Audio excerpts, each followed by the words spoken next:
કોંગ્રેસ અધ્યક્ષની ગુજરાતની જનતાને અભણ અને મૂર્ખ ગણાવતી વિવાદાસ્પદ ટિપ્પણી સામે પારડીમાં ભાજપના કાર્યકરોનું મૌન ધરણા પ્રદર્શન। કોંગ્રેસ પક્ષના રાષ્ટ્રીય અધ્યક્ષ દ્વારા ગુજરાતના નાગરિકો વિશે કરવામાં આવેલી અપમાનજનક અને વિવાદાસ્પદ ટિપ્પણીના ઘેરા પ્રત્યાઘાતો સમગ્ર રાજ્યમાં પડી રહ્યા છે। આ ઘટનાના ઘેરા વિરોધના ભાગરૂપે પારડી ખાતે ભારતીય જનતા પક્ષના અગ્રણીઓ અને કાર્યકરો દ્વારા સખત નારાજગી વ્યક્ત કરવામાં આવી હતી। પારડીના મુખ્ય 4 રસ્તા પર આવેલા પુલ નીચે શાસક પક્ષના પદાધિકારીઓ એકત્રિત થઈ ને પોતાનો રોષ પ્રદર્શિત કરવા માટે મૌન ધરણાનો માર્ગ અપનાવ્યો હતો।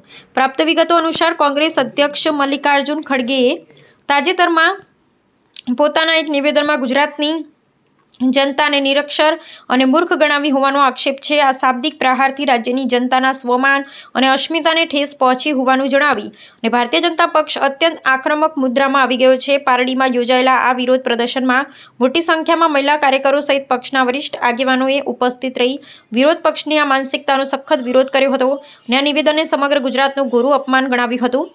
આ મૌન ધરણા પ્રદર્શન દરમિયાન શાસક પક્ષના કાર્યકરોએ પોતાના હાથમાં વિવિધ સૂત્રદર્શક તખ્તીઓ અને ફલકો ધારણ કર્યા હતા, જેમાં અમે ગુજરાતીઓ મૂર્ખ નથી, ગુજરાત વિરોધી માનસિકતા હવે નહીં ચલાવી લેવાય અને ગુજરાતના અપમાન બદલ કોંગ્રેસ પક્ષ ક્ષમા યાચના કરે જેવા આકરા લખાણો પ્રદર્શિત કરવામાં આવ્યા હતા। આગામી સમયમાં જો વિરોધ પક્ષના સર્વોચ્ચ નેતા દ્વારા આ મામલે સત્તાવાર રીતે ખેદ વ્યક્ત કરી જાહેર માફી માંગવામાં નહીં આવે તો આ વિરોધ પ્રદર્શનને વધુ ઉગ્ર સ્વરૂપ ધારણ કરે તેવી પ્રબળ સંભાવનાઓ રાજકીય વર્તુળોમાં વ્યક્ત થઈ રહી છે।